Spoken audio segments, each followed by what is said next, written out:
En este video vamos a comentar algunas cosas respecto a las poblaciones y las muestras.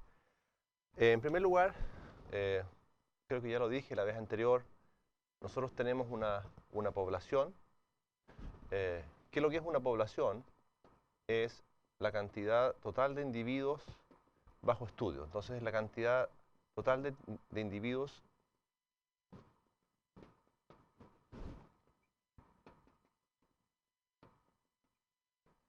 a ser estudiados. Estos pueden ser individuos, personas, o pueden ser también entes materiales, no tienen que ser necesariamente personas. Entonces, la población la graficamos de esta manera en el plano, y ustedes saben que por motivos de recursos o de tiempo, no siempre es posible considerar toda la población. Entonces, lo que nosotros hacemos es tomar una muestra, de alguna manera, y esta muestra contiene parte de los individuos. Entonces, una muestra en general es un subconjunto de la población.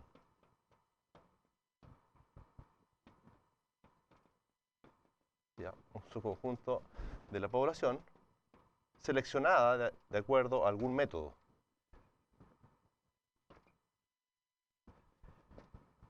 ¿Ya? De acuerdo a algún método de muestreo.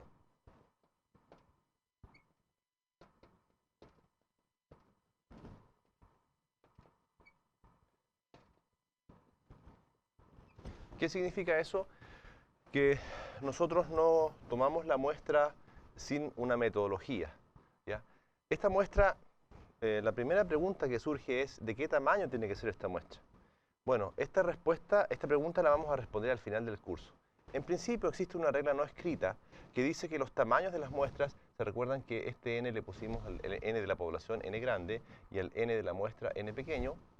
Bueno, una regla no escrita dice que el tamaño de la muestra nunca es más del 10% de la población. Siempre son valores bastante pequeños, pero muy representativos.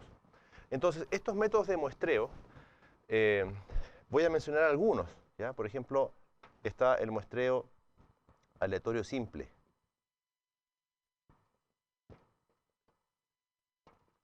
Este método se usa cuando todos los individuos son bastante homogéneos y consiste en seleccionar a los individuos de tal manera que todos tienen la misma probabilidad de ser seleccionados. Entonces, todos tienen las mismas chances. ¿Ya? Todos los individuos tienen la misma posibilidad de ser seleccionados.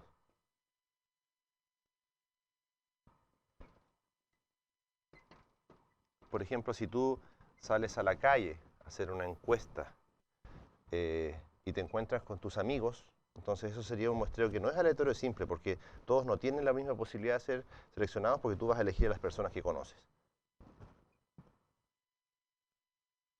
Usualmente en la práctica se usan papelitos, ¿ya? Donde la gente escoge los papelitos de manera secreta, o se usan también generaciones del computador de números aleatorios para asignar números a las personas o a los individuos. El segundo muestreo que es muy conocido es el muestreo estratificado. Y este muestreo se usa cuando existen pocos estratos.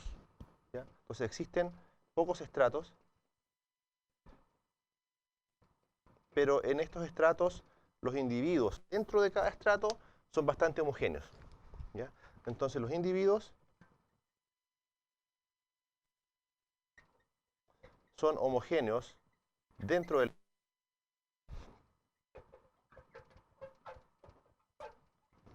Esto se usa usualmente cuando tienes variables, por ejemplo, variables de tipo social. Si tú quieres hacer una encuesta respecto a el ingreso per cápita de los estudiantes, de los trabajadores de Santiago, tú no puedes hacer un muestreo aleatorio simple porque podrías estar en un área en que todas las personas ganan mucho dinero o ganan muy poco dinero, entonces no todos los sectores van a estar bien representados. Y voy a mencionar algunos otros muestreos que son bastante comunes. Por ejemplo, está muestreo por conglomerado. Entonces muestro por conglomerado. Ahí. El muestreo sistemático. Y el muestreo espacial.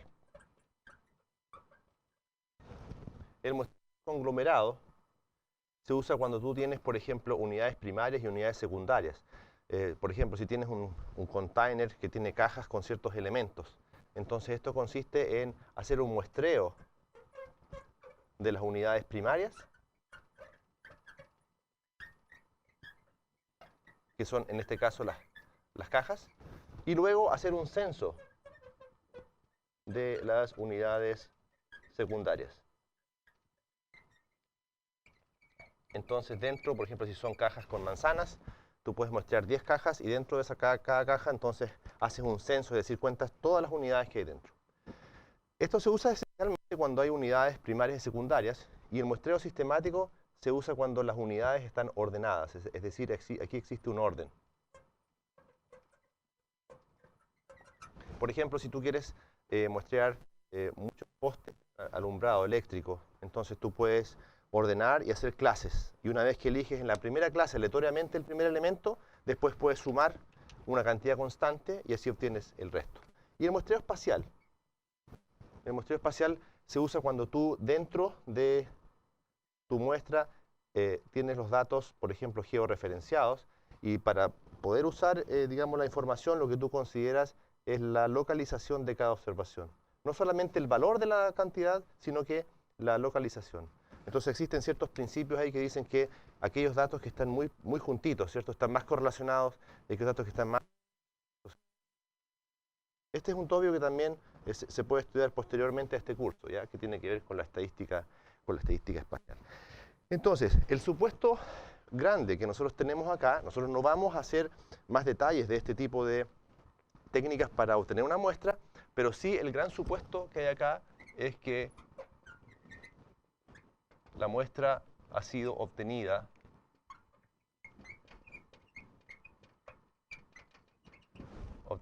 de manera correcta.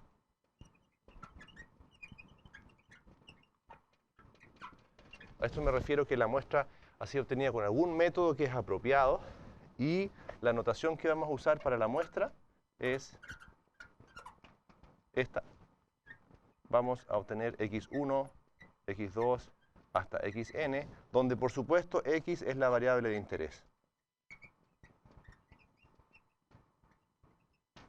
Entonces tú obtienes, por ejemplo, el salario de una familia para n familias distintas, ¿ya?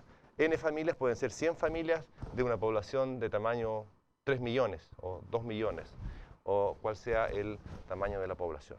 Entonces, cuando tú tienes datos de esta manera, decimos vulgarmente que los datos están a granel, pero a estos datos se le llaman datos no agrupados, ¿ya? Cuando los datos vienen así, ¿ya? Los datos están a granel, es decir, 1, 10, 40, 50, uno al lado del otro, entonces esto se dice que tenemos datos no agrupados. Esto va a ser muy importante cuando construyamos tablas de frecuencia.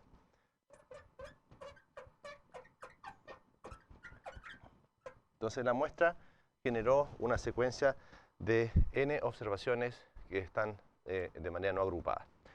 Ahora, también te quiero hacer una observación respecto a las variables, ¿ya? Esta variable x puede ser en general de varias categorías, pero aquí la vamos a dividir en dos. Pueden ser variables cuantitativas y variables cualitativas. Una variable cuantitativa, bueno, si tú quieres saber el tiempo de duración de un componente electrónico, esa es una variable cuantitativa, porque el recorrido de esa variable o las realizaciones de la variable van a ser números. Las variables cuantitativas, bueno, existen, por ejemplo, si tú quieres saber el nivel socioeconómico de una persona. Ese es un estrato que no necesariamente es un número. O quieres saber las calificaciones de un estudiante, pero cuando son A, B, C, D o F. En ese caso existe un orden, pero no es un número el que caracteriza a esa variable. Tratar las variables estadísticas, ya sea cualitativas o cuantitativas, se usan las escalas de medida. Entonces, existen varias escalas de medida.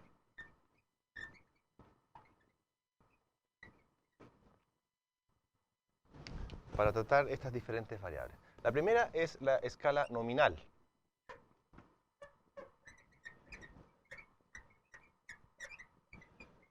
En este caso, tenemos que x es una variable aleatoria cuantitativa, cuyas clases ¿ya? Las clases o el recorrido de la variable no tienen orden.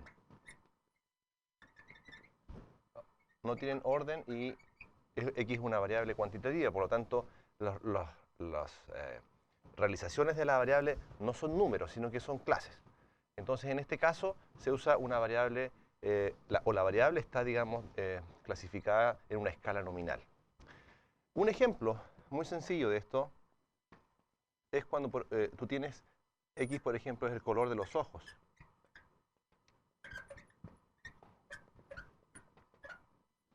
Tú puedes tener, ¿qué realizaciones puedes tener esta variable? Bueno, puede ser un color café, puede ser un color verde los ojos, color azul y así, ¿no? Pueden haber varias categorías. Pero tú te das cuenta que no existe un orden entre ninguna de ellas. Cualquiera puede ser primero o segundo. Entonces, en ese caso, tú dices que la variable la vas a tratar en una escala nominal. La segunda es la escala ordinal. En este caso, x también es una variable cualitativa, variable cualitativa, pero existe un orden entre las clases.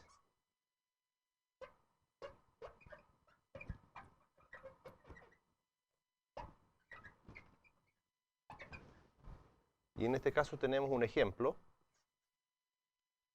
Por ejemplo, si tú tienes las x es los resultados de un certamen, ¿ya? Los resultados de una prueba, pero en este caso los resultados de la prueba son como en Estados Unidos, por ejemplo, en que tú tienes una A, una B, una C, una D o una F. Entonces, todos sabemos que si tú obtienes una A es mejor que una B, B es mejor que una C, A es mejor que todo el resto. Entonces, en el fondo, claramente las clases están ordenadas. Tú sabes cuál es mejor que otra, pero sigue siendo una categoría, no es un número. Entonces, en ese caso, tú vas a decir que la variable x la vas a tratar en una escala ordinal. Y en tercer lugar, existe la escala intervalar.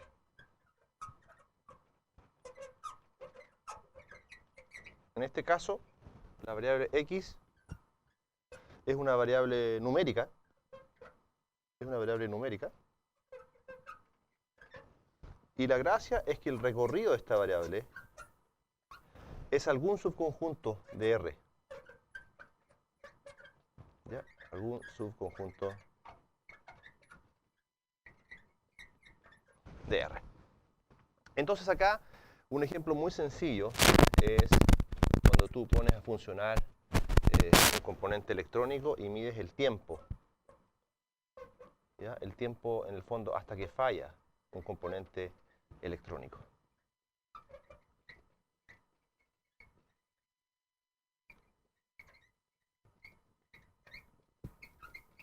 ¿Ya?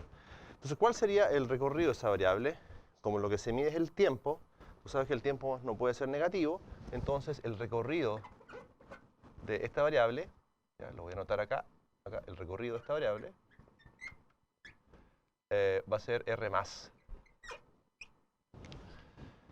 Y en este caso, entonces, como la variable es numérica y el recorrido es un subconjunto de los reales, entonces variable la tratamos en una escala intervalar. Es importante diferenciar esto porque dependiendo en la escala en que está la variable, son los estadísticos que tú puedes calcular.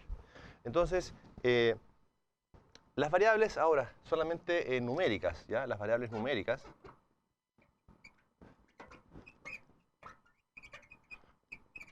Tú las puedes clasificar en dos categorías.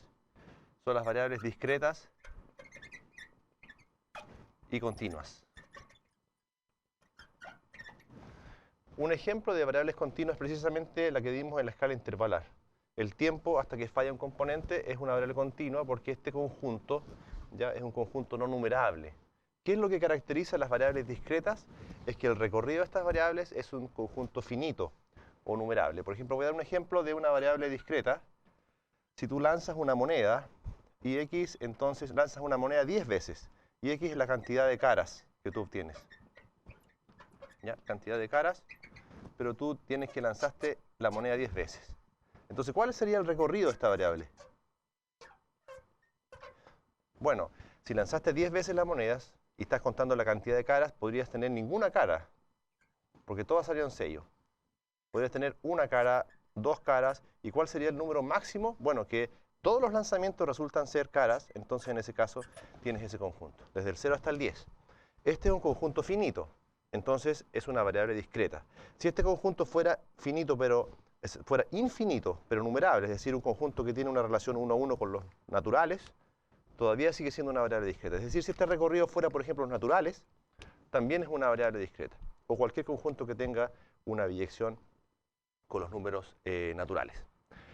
Entonces, para terminar este video, voy a dejar una pregunta planteada. Y la pregunta es la siguiente. Nosotros ya tenemos esta muestra. Tenemos nuestra muestra x1, x2 hasta xn. La pregunta es cómo caracterizar una muestra. Porque recuerden que en la estadística descriptiva, que es lo que estamos tratando de hacer, la idea es describir.